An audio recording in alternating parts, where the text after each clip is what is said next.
Now, let me introduce Professor Juliette Khayyam. Professor Khayyam has spent over 15 years managing complex policy initiatives and organizing government responses to major crises in both state and federal government. A national leader in the Homeland Security, Resiliency, and Safety, she is currently the Senior Belfer Lecturer in International Security at Harvard Kennedy School of Government, where she's Faculty Chair of the Homeland Security and Global Health Projects.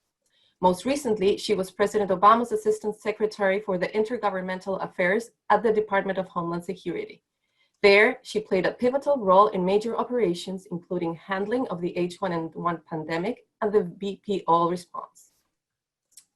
During the COVID-19 pandemic, Juliette has been advising mayors, governors, and CEOs, and laying out a path forward for readers of her columns in The Atlantic, informing millions of viewers on CNN, where she serves as national security analyst, and teaching her many Twitter followers about the preparedness paradox and the need to understand a basic truth of this crisis. Reality bites, but it's all we got. Over to you, Juliette. Those are famous words. Hi, everyone. Thank you so much, Pia. And I'm thrilled to be here as a faculty member for executive programs. I am just grateful that all of you have taken the time today. I know we have a strong showing. Part of that is, of course, many of us have more time on our hands, but the other is, of course, the extent to which COVID, the virus, have changed the way we think about our lives and the future, and reimagining the future ahead. So I'm going to spend most of my time on obviously coronavirus, but I would be remiss and not and somewhat out to lunch if I didn't acknowledge what's also going on, another homeland security crisis, so to speak, with the protest on the streets of so many urban and communities in light of not just one incident of police brutality, but obviously in light of police misconduct across the board against the African-American community. And what that means for United States constitutional structure. The president is likely authorized to use the active military on US soil based on the Insurrection Act, but no other president would view what we're seeing on the streets of some American cities, some looting. You know, when you put it all in perspective, we're a pretty big country, and it was upsetting to see, but this did not bring down our constitutional structure. And I think you're seeing a little bit of a pushback today by Secretary Esper and others in the Pentagon saying that's not what we're here for, that we actually have a governance system that protects our homeland.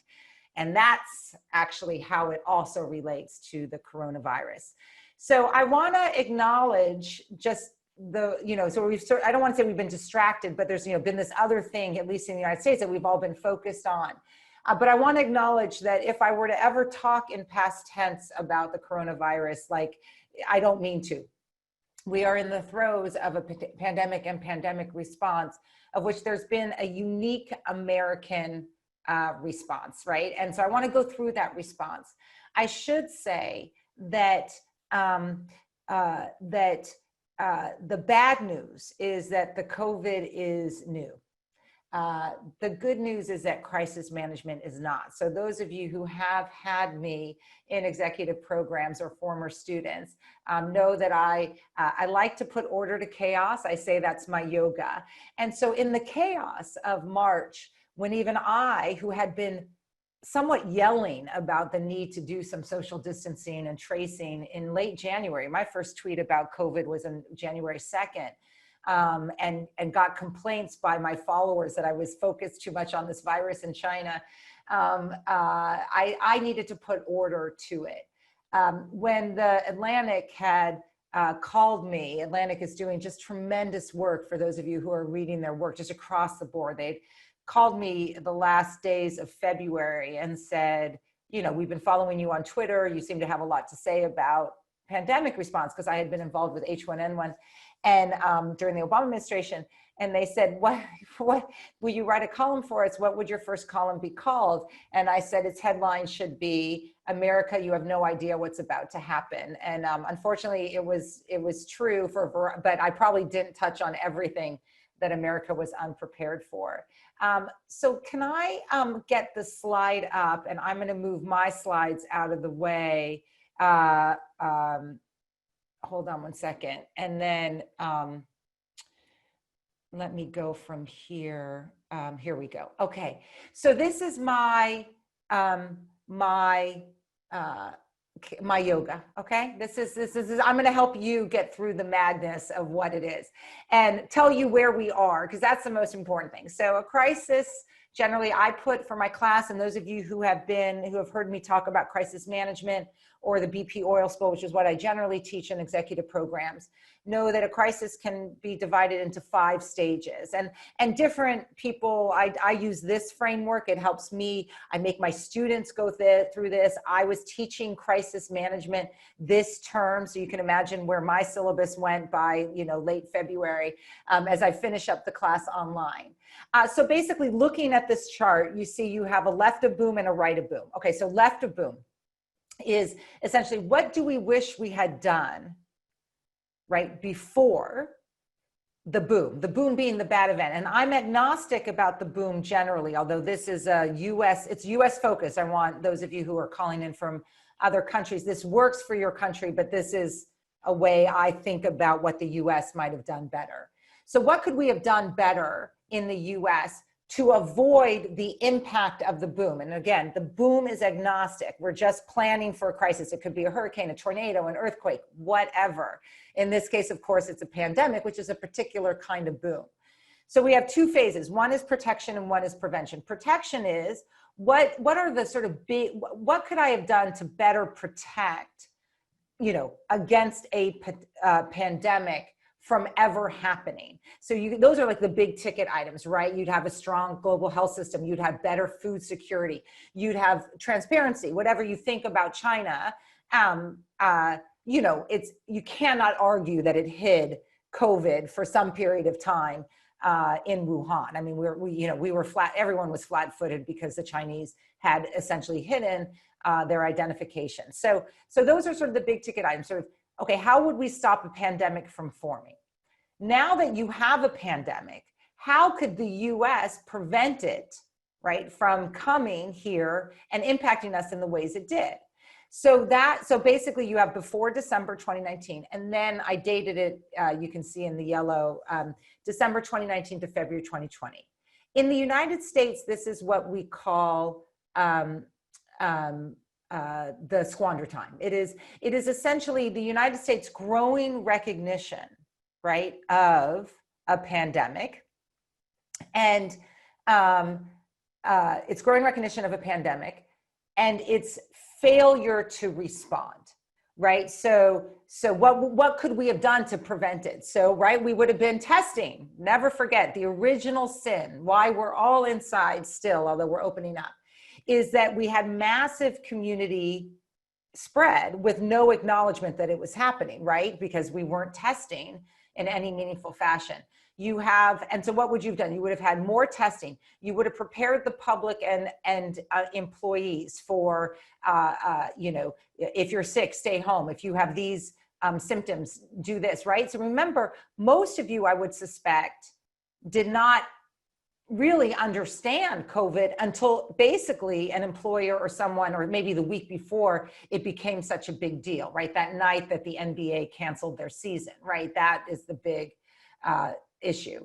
We would have better prepared our healthcare systems, right? In other words, prepare our first responders, our frontline workers to anticipate and acknowledge and identify what was happening. A lot of that was not done. That's why early on you saw healthcare workers get sick. The worst thing in any crisis, those of you who know my other teachings, like you protect your first responders. You lose your first responders, you lose your crisis response. And we failed to do that. Okay, so sometime in March, the boom happens. And the challenge of a pandemic is, of course, there's no moment of clarity. Unlike a hurricane or an earthquake or even a terror attack, give me those any day, right? In the sense, like, I don't need to worry about mobilizing resources. I see it, it's there, right? So as a disaster management person, I don't have to convince people, right? And so you had this challenge in that March period about where are we, right? When do we activate? You had a White House that was essentially in denial. You had disjointed responses. The NBA closes their season, but you know, the NFL, the baseball waits a couple weeks. You know, you have some universities sending their kids home, others staying open. You just have this like, you know, when do we actually activate? And then that's when you saw the mayors and governors come forward. Okay, so someone just chatted to me that I'm amazing, so now I'm feeling really good. Sorry, I got distracted by that. So I'll keep talking. Response. Okay, so now we're what we call right of boom, which is the harm has already happened. How do we, so our measure of success isn't can we stop the bad thing from happening? It's like, can we limit the pain and suffering? The United States has failed miserably in this. No one should be proud of over 100,000 dead, nor a lot of the other stuff, the failure to get supply chains moving and PPE. Okay, this will be familiar to a lot of you. This is when that moment when there's massive community spread and three things happen. One is you are part of the response. You need to stay inside. You need to wash your hands. You need to mask. You need to, you know, keep your kids at home. You need to be the hero, right? Because how we're going to stop this is we're going to, you know, stop there being infections so that we can protect our healthcare system. So you're a part of our response, which is unique because most of us think we'll have the firefighters or others do stuff. You have a public sector response. That's governments. They are surging resources. We've had a lot of challenges on that. I'm happy to answer questions around that. You have social distancing restrictions, right? You have closing of the schools, of the public schools. You're closing the restaurants. You're enforcing social distancing through laws and regulations. And then you need to do the economic protections because of the impact. And then, of course, you have the institutional response. Harvard decides to close. You figure, and those of you who are bosses or employees, your places of work are deciding about continuity of operations, working from home, essential versus non-essential functions, right? And so that's basically our response. That's the best we can do right now because we're waiting. And now, that's where we are now. So in normal responses, so do you see, so I moved that arrow, that orange, we are here at various moments through, as I've been teaching this. It used to be all the way at the beginning of the response side. So I say we are here sort of everywhere. In America's uniquely impatient fashion, we are opening up well before there was, how do I want to say it? Well before most metrics utilized by other countries would have said yes. That's all I'm saying. And it may be an experiment that works. It may be that a combination of things works in America's favor. It may be this could be a disaster and we're going to get a second wave. I don't know yet. We are here and everywhere, meaning we are still under some response mechanisms. Most of us are still working from home. Most of us are still, you know, all of us are masking, I hope, mask all the time. And we're heading towards recovery. In most crises, that blue, it just says recovery. But as I thought about the year, or yes, I'm gonna give it a year, if not more. What we're entering is something new in crisis management, and what I've termed and now is being utilized is called adaptive recovery. And it's until further notice, right? I mean, I just said a year, but the dates I give it are until further notice on this. And it's about how do we open safely? So I want to go through this for a little bit of time. I'm doing okay on time, because this is where many of you are thinking, and this is where your lives are impacted. There's a rumor going around the media that Harvard's going to announce today its plans, today or tomorrow. I don't know if that's true, but we're all waiting to see, you know, when do we get back to normal? Okay, get that out of your head. We are not getting back to normal, because what adaptive recovery means, it means that we are going to be living with the threat for some period of time. Most crises, the hurricane comes through, the tornado comes through, the earthquake shakes the earth and ends, the terrorist attack happens and it's over. And you go to recovery, right? You respond and then you go to recovery. Here, the virus is still here. So we're managing around the virus. We're dancing with the virus. We're whack-a-moling the virus. We are trying to figure out ways in which we can begin to reopen, but the enemy is still here. So how do we do that? So one is we still focus on logistics. We still need the tests, the contact tracing, the treatments, and a potentially a vaccine being the long-term exit strategy. Although there'll be things happening before them that are hopeful. So it means we still do what we're doing, right? The masking and the social distancing and the working from home. One of my columns in The Atlantic was like, was basically saying to bosses, why the hell are you going to bring people, sorry for the French, but why are you bringing people in? Like, I don't understand that. Like, you don't want to risk large groups of people, right? And we have public transportation problems, and those of us who are working parents, if our kids aren't in school, I don't understand, what are we supposed to do? We're not going back to normal. So here's a way to think about safely reopen. And I'm part of a major effort of subject matter experts about advising around safely reopening. So when I'm in a good, so it's 3 factors for safe and slow reopening. When I'm in a good mood, I call this #reimagine 2020. In other words, do not think about normal. Do not even think about new normal. Think about what we call the now normal, which is every day we are living with the virus, and we are going to have to figure out how to live with it every day. It could mean, and in 2 weeks, if there's pockets of outbreaks because of these protests, we're going to have to establish a new now normal. So I think about it in terms of now normal. And I call it, reimagine 2020 when I'm in a good mood. When I'm in a bad mood, I call it 2020 sucks, right? I mean, I get it. All of you are like done with this, but obviously we're in the middle of a crisis.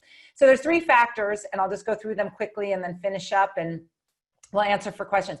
So there's 3 factors I think about as a planner. To be clear, I'm a consumer of health and medical intelligence. I hear what the doctors are saying. I hear what the medical professionals are saying, what the experts are saying. And then as someone in crisis management, I say, okay, how can I construct a reopening plan that's guided by what they're telling me?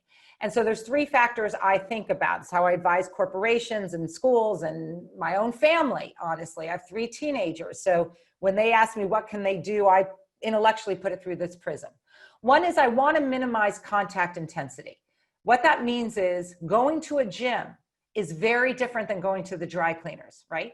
Going to a rally is very different than my kids visiting friends at a skate park, right? Because the contact intensity, we now know, contributes to the super spreading events, right? We can trace most of these events, these large events, churches, parties. This is where the super spreader events. So you want to minimize super spreader events. Number 2, you want to manage the number of contacts. This is intellectually obvious. 500 is more than 5, right? So the opportunity for someone who may be asymptomatic to harm people is greater if they are in a group of 500 than if they are in a group of 5, right? And the same is true if you could get it, right? You are less likely to encounter someone who could give it to you if you are in a group of 5 than if you are in a group of 500. So I want to manage my number of contacts. You can see why I did not let my socially activist teenagers go to any of the rallies. I didn't care about, I cared about violence, but I wouldn't let them go to the daytime rallies because the rallies do not satisfy any of these. And the third is the most important, I think, which is you want to maximize mitigation policies, right? So you're going to minimize contact intensity, try to manage the number of contacts, and then maximize all the things that we're learning right now. Masking works. 6 feet works, but 8 to 10 feet is probably better. Working from home is great. Like all of these mitigation policies that we are learning about that are going to control the way we live, the way we interact, the way we work, the way we learn, the way we communicate, the way we date, right? The way we socialize, all of it. Just reimagine, put yourself in a good mood, right? I know you can be in a bad mood when you think about this, right? As I got on this, I saw that AMC movie theaters don't think that they're going to survive this, right? Because they can't envision a world in which we're going back to movie theaters, right? Because of concerns around this. So that's what I do, right? So this is the way to think about it in your personal level. So people always ask me this personally. So I am visiting friends. I'm going for walks. I'm meeting them outside. If you tell me anything's outside that's not a political rally, I'm generally happy. I run with a mask, of course. I visit friends with my husband for drinks outside. We bring our own stuff, all that stuff that you're just going to have to get used to. Restaurants aren't really open in Massachusetts yet. My hair salon is, and I will confess I'm going there Friday. Like, you know, I mean, because they have controls of contact intensity and I'm not getting my hair blow dried. I hope all the ladies appreciate this because you've been wondering. So, so this is how I'm thinking about everything. My kids' schools, I have one in college and two in high school, have not determined yet. And I don't know what they will determine. So, and I'm advising various schools around this. Okay. So this is Reimagine 2020 or 2026, you decide, but this is what's happening, okay? And we manage life with the virus until the vaccine. And we are prepared to shut this all down, this experiment in opening up slowly, if we start to see major pockets. We don't know if there'll be a second wave in the fall. And then finally, one day when we are back to being somewhat normal, maybe there's a vaccine and there's all sorts of issues around vaccine distribution, we will get to the resiliency stage, which is what do we want to do after the last crisis? So see how my arrow is more of a circle that will make us better prepared for potentially the next pandemic. We already know what those are. We have a big problem with logistics and supply chain management in this country. We want a better healthcare system. We want greater economic protections for workers.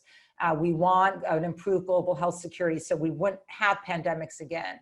And then there might be benefits, a greater commitment to climate change as we start to see the benefits of not being on the road all the time. So one day we will get here, but right now, until further notice, get your head around it. This is how institutions, governments, corporations, and you need to be thinking about. That triangle is how I think about it every day. I'm going to end with just a couple things that are in the news right now. I guess I have about 2 minutes. The first is you're hearing a lot about vaccine. I'm hopeful. There's a big push. I wish the United States was part of the global effort with the WHO. The president decided not to be. So we're very dependent on US companies. But remember, a vaccine never saved anyone. A vaccination did. Even if we get a vaccine, we have to distribute it in the United States. Once again, this is governance structures, right? Governors have been in charge of the response for the most part. They've wanted more federal resources. In this instance, we have to deploy a vaccine through the homeland. And that's going to have ethical considerations, management considerations, supply chain considerations that I hope we are beginning to think about now. And finally, I can sound a little tactical. I recognize that. It does not mean I don't have emotions about what's happening. The 100,000 dead is not just shock. It's just such an embarrassment for this country about what has happened in terms of our response. 50% of them probably elderly who were in nursing homes, or close to 50%. So we could have solved this relatively easily or we could have minimized the harms if we had been on the ball earlier on. But, and this relates to the rallies. A crisis tends to, as I say at the bottom, a crisis hits a nation as it is, not as we would like it to be. The challenges that this country has in economic distribution and in access to healthcare, in the haves and have-nots, gets played out in a crisis. And you're seeing it in terms of the disproportionate impact on minority communities.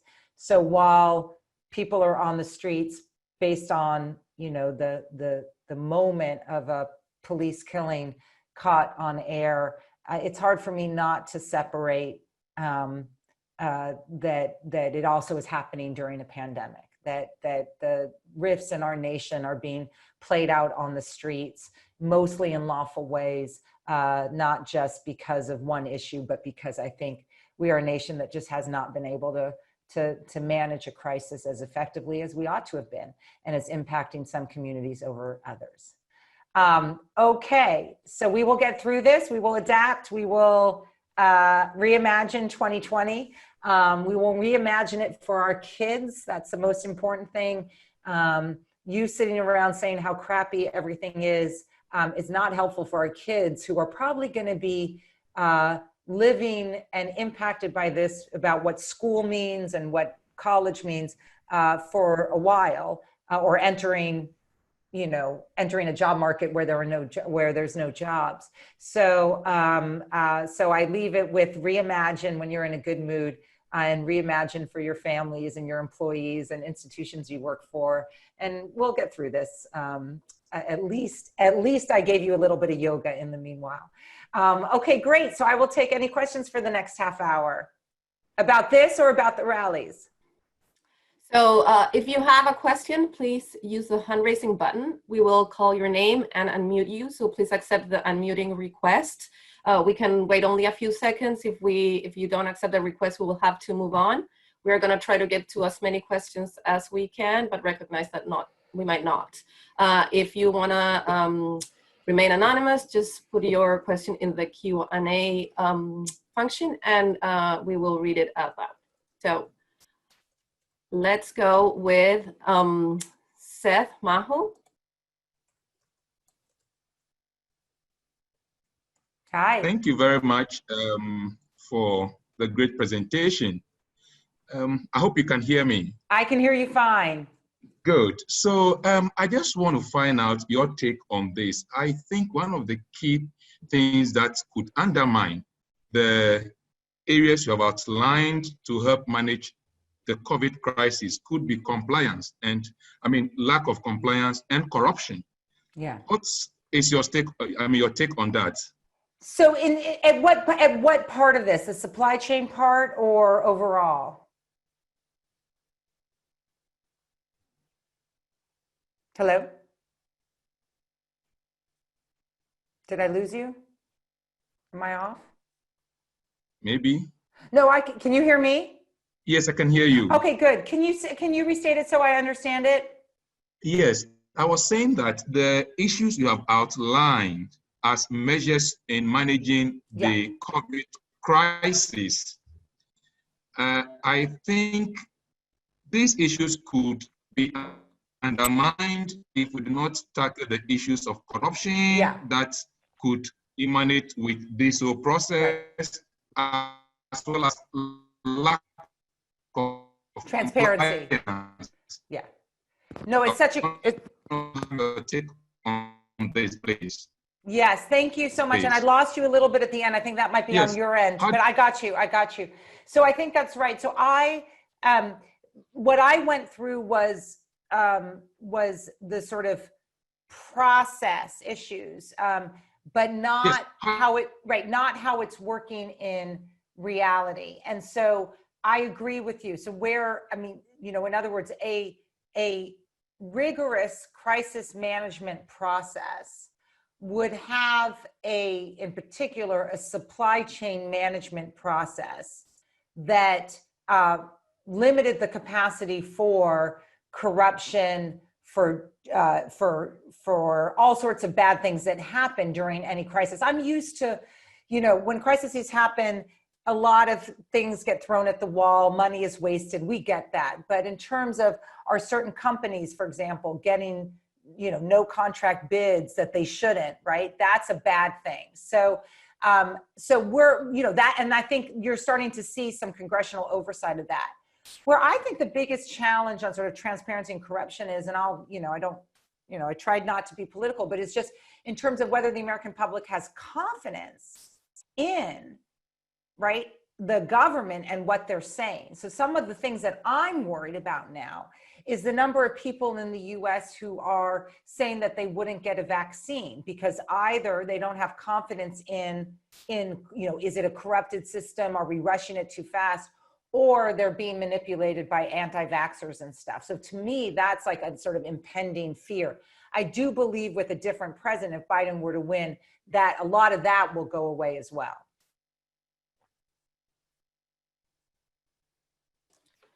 Okay, now let's go to Veronica. Hello, Hi, Veronica. Veronica Figoli, and my question is, why we're not talking more about the antibodies testing? Yeah. And is there actually a challenge that would create almost a two-tier society? Yeah. That's a great question. So I have a lot of responses to that, and I regret that I did not sort of, talk about that more. So now you're giving me this opportunity. I had so much to say. So remember in my chart, don't put the chart back up, but I talk about, adaptive recovery. And one of the good news is about the phase that we're in, right, is that we actually don't have to wait for a vaccine for things to get better. We're going to get better. We're going to have more tools available to us over the course of until further notice, right? That makes it easier to live with the virus, right? We're going to have testing on the front end with maybe a more rigorous tracing capacity. So if I, teach a class, I then get sick, those students and anyone they encounter, this is what a rigorous tracing capacity is. So the antibodies you talk about are, can we begin to test people who either were asymptomatic or were sick for a variety of reasons and create classes of people, some who may get benefits because they are immune until the vaccine comes. That is, I think, a risk. And I think you're right in terms of passport controls and other issues. But I have no doubt that there will be classes of people that are I want classes may be wrong. There will be burdened and unburdened classes, right? In other words, so you can get on an airplane easier, right? So, and part of this is good in the sense that the more that you can build up your knowledge of what group of population actually has the antibodies, which we believe then would make you immune to that, the more that you can get into recovery stage, right? So because you're building up herd immunity. I would say just one final thing. There's a lot of questions on the adequacy of this testing. So I think not only are there concerns about how it's utilized, the false positives or the false negatives are really high. Now we are going to go to a question from the Q&A. Scott Bloodwell asks, talk about leadership. What qualities have you seen in effective leaders like Scandinavia, Germany, New Zealand, and those who have not been? So, I mean, there's two things. And one is crisis management generally. The other has to do with the pandemic. Crisis management generally is truth, right? It is the god-awful truth of what's happening, right? It's not to minimize it. It's not to say we have it under control. So the best leaders in terms of how they communicated with their country were essentially, this is really bad. I don't have a great solution, but together we'll have a better solution. That is obviously what New Zealand did, Germany did. Boris Johnson eventually did it. His 4-minute come to Jesus speech, after ignoring it for a long period of time, was essentially, this is horrible. We need to now, stay inside. Where I think, and you saw that from some governors and mayors. Okay, so that's, and you did not see that from the White House. That's just, it's just clear, right? That squandered time, President trying to convince us that they have it under control. And that's where I find it so objectionable about what happened, because obviously, you're essentially lying to the American public, right? And so they're not prepared for what's about to happen. There's something particular in terms of leadership for, there's other things that I'll, just quickly, you want people who have a battle rhythm, like what Cuomo did every day at 11. You're just anticipating him doing that press conference every day. People that had strong leadership in public health, because you don't want everything to come from political leaders. But the thing that's particular to pandemics is there is often no right answer, but the wrong answer is too late. So where we are looking, I did a lot of training for mayors over the last couple of weeks through the Kennedy School's Bloomberg program, trained about 300 mayors. The most successful are ones who just made a decision. I actually think, and there's a lot of talk about female leadership and what's been going on with the coronavirus. I mean, you look at it's just that they just made the decision. San Francisco mayor, Atlanta mayor, New Zealand prime minister, you just got to make it under less than ideal situations when every option is horrible, like just make the decision. And I think that's really important because the one bad decision is the one made too late, which is what we did by March. Now we're going to go to Omo Bolaji.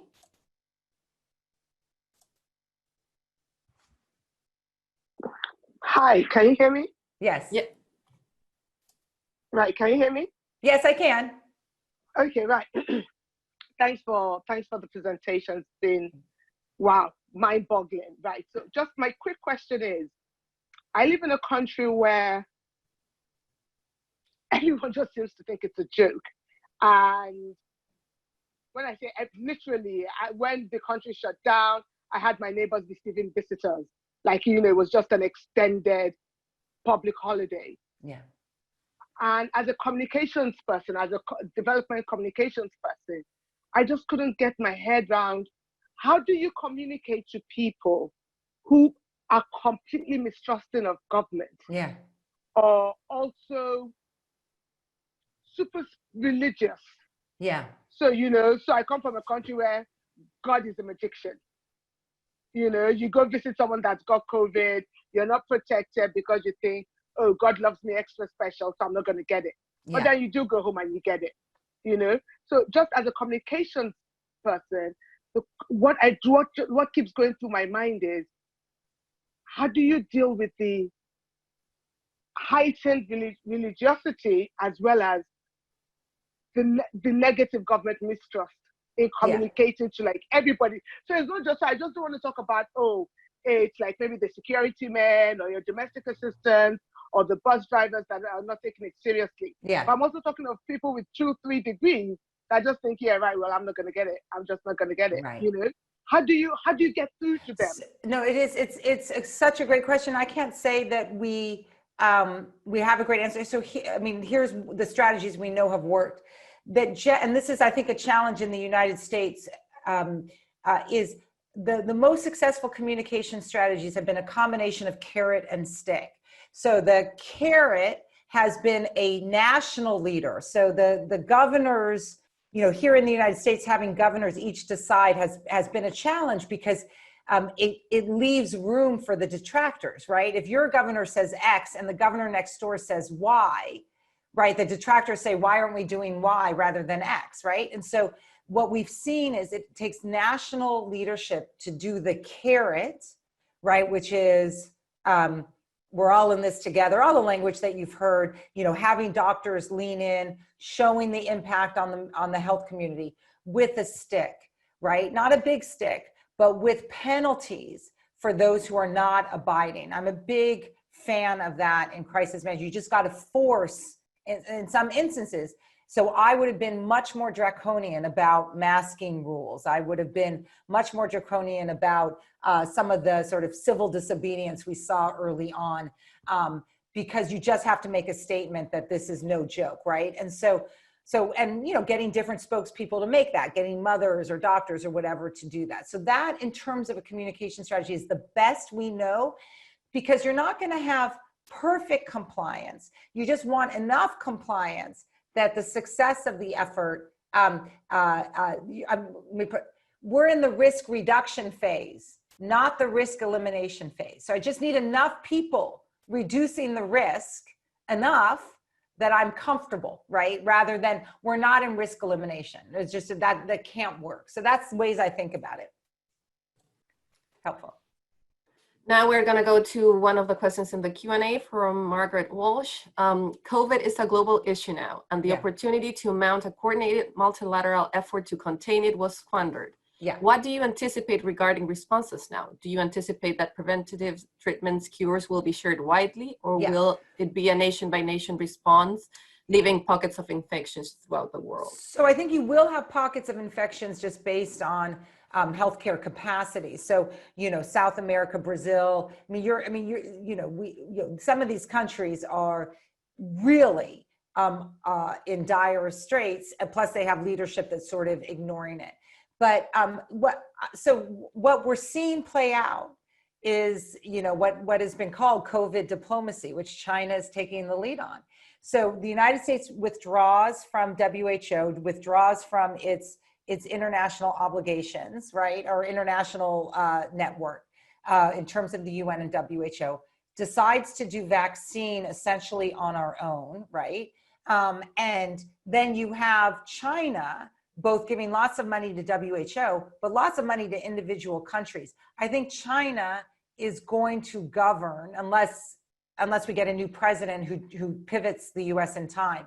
So between China and US, China has won in the sense that it's going to use COVID and the money it has to support a vaccine issue and prioritize countries in terms of distribution. We're going to be out of that. This is what I think most Americans do not recognize, that if the world discovers a vaccine, we're not in line, right? Because we've now decided that we're going to support US companies or support particular companies. So I think there is actually a multinational effort. I just think it's not the United States. I think it's China's. The irony is rich, right? That China, having failed to do food security after being told to do so in these markets, and then hidden, right, what was happening in Wuhan for some period of time so that we were always behind, now may emerge as a global health leader in a way that the United States could have had different leadership. Now let's go to Kim Lal.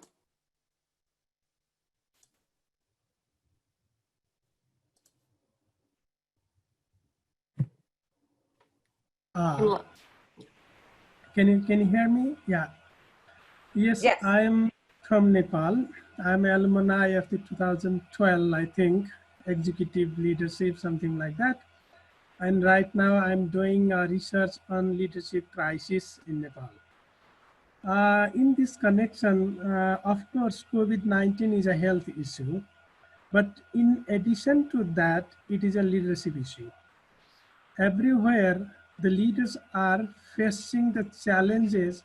They don't have a proper preparation. They don't have a plan to how to fight against the COVID, and they have not a proper plan what will be after COVID also. That's why some of the thinkers used to say that whole order is going to change after COVID-19. Therefore, what is your advice to all leaders as experts of the leadership, how to tackle this COVID-19? Basically, it will create hunger, diseases itself, there is there, and fight against hunger, and fight against unemployment. How to manage? How can we mobilize? No, it's great. And obviously each country is different. So great things in each of our countries have come from horrors, right? So you think about the Depression here in terms of finally creating a safety net in the United States. For us, the 3 Mile Island finally getting the nuclear industry regulated. Japan, the same with Fukushima. The countries around the Indian Ocean getting more serious about early alert systems after the tsunami killed 250,000 people. I mean, so there are opportunities for systemic change in these countries, including economic protections, as well as health protections. I do believe that. I think it's hard to see right now because one, we don't know, as I said, we're going to get more tools to be able to manage the virus. We don't know what the virus is going to do, right? The Spanish flu ended with a whimper. We didn't have a vaccine for the Spanish flu. It just sort of killed all the people it could kill and then sort of went away.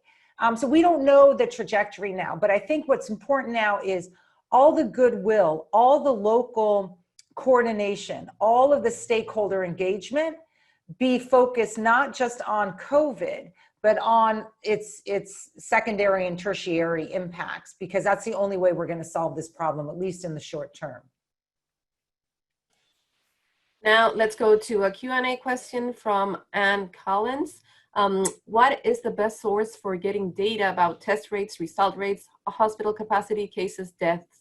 These seem to be a gating criteria, but finding consistent data is challenging. Yeah, so I do what most people do, which is I go, it's the Johns Hopkins website. So somehow early on, Johns Hopkins just declared itself as the repository of all this information.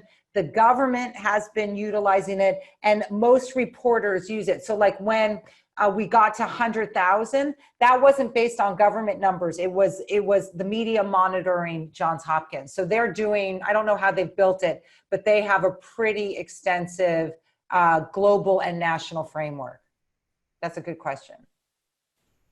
Now let's go to Anne Okrafor.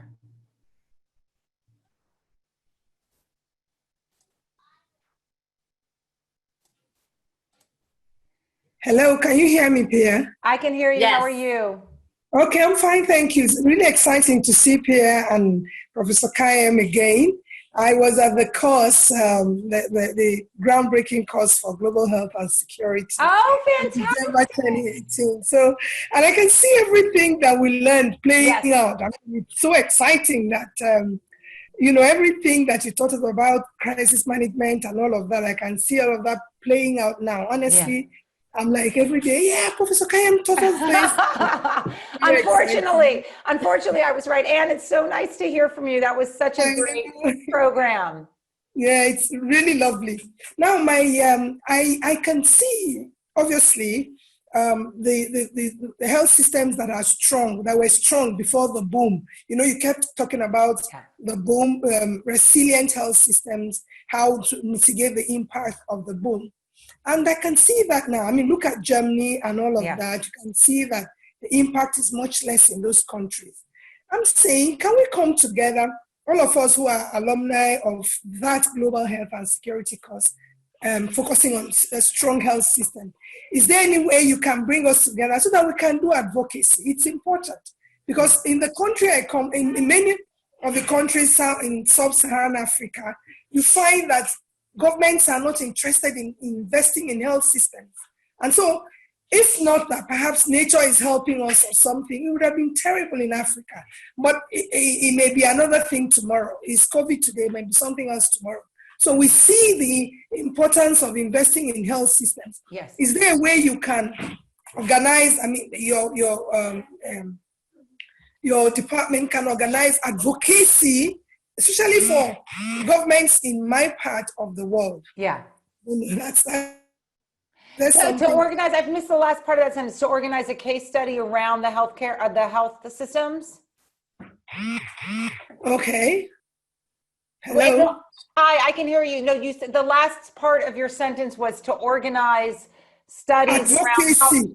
Do a case study, use the people who have been trained already, and then do strong advocacy to countries like mine and a lot of countries where corruption is a big issue. Somebody asked about corruption earlier. Yeah. That's, you know, so that they will understand the importance of investing in health systems, governance, human resource for health, and all of that. I would really like to see that kind of, so I like your comments on that, please. No, that's great. And look, we're gonna, you know, as the Kennedy School sort of gets back up and running, both executive programs, but obviously the case study program, which complements it, we'll take that under advisement. I mean, there are so many lessons to be learned, both for the U.S., but obviously globally. And I'm with you. I mean, the strength of the healthcare system in where you are, but also where we are, right, in the US, or the lack of strength was the reason why we all had to go inside, because you were just too worried that your healthcare system would fall apart. So that is a great point, but on the corruption side too. But the more you can buttress, the healthcare system, the stronger we're going to be. I mean, because even now as we open up, it's not like the virus is eradicated. It's just that we have confidence that our healthcare system can manage the new cases. Now we're going to go to maybe our last question, depending on how long it takes to answer, from Albert Rodriguez. In Central America, we are facing a tropical storm causing floods and mudslides. Alongside the COVID-19, what do you think would be the response from leaders and the right path to follow in dealing with these two emergencies? Yeah, so it's actually something I've been working on. I didn't mention it just because I felt like riots was enough, you know, here in the US, but it's something I've been working on in terms of what's your natural disaster protocol response with the overlay of COVID. And so what we're advising, and so one is obviously lots of communication, because people are going to react in certain ways that may not be consistent with a COVID response. So three things that I'll just highlight and then be done. So the first is there's going to be propensity to staying rather than leaving if at all possible. So there'll be more limited evacuations, because you just want to keep people home if they can stay home, right? Some homes are destroyed or in the path, but your evacuations are going to be more limited. Second is the notion of sheltering is going to change. Throughout the world. We have, you know, and someone emailed me about, you know, we have a, you know, contingency planning, national response frameworks around hurricanes and other things that just envision short-term sheltering capacity that is, let's just say, contact intensity is high for COVID. So we're rethinking ways in which you can shelter people more safely, masking, hotels, all sorts of other options, so that you don't have these big sheltering.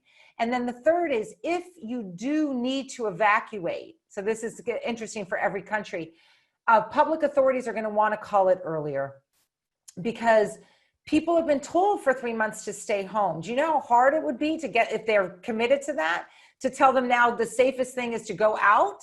So part of this is if an evacuation is going to be called, you got to call it earlier than we normally do. So those are some of the ways that we're waiting, because, you know, we're all going to experience a very, very, very, you know, strong hurricane and then tropical storm season. Well, thank you, Juliette, and thank you to all who joined us today. Thank you. We hope you will join us for others in the series, including Leadership, Authority, Trust, and Adaptability in this Crisis, hosted by Ron Heifetz next Wednesday, June 10th, and Data-Driven Digital Delivery, Lessons from Virtual Teaching, hosted by Teddy Svornas on Wednesday, June 24th. We will post the registration links in the chat, and we hope to see you there. Thank you all.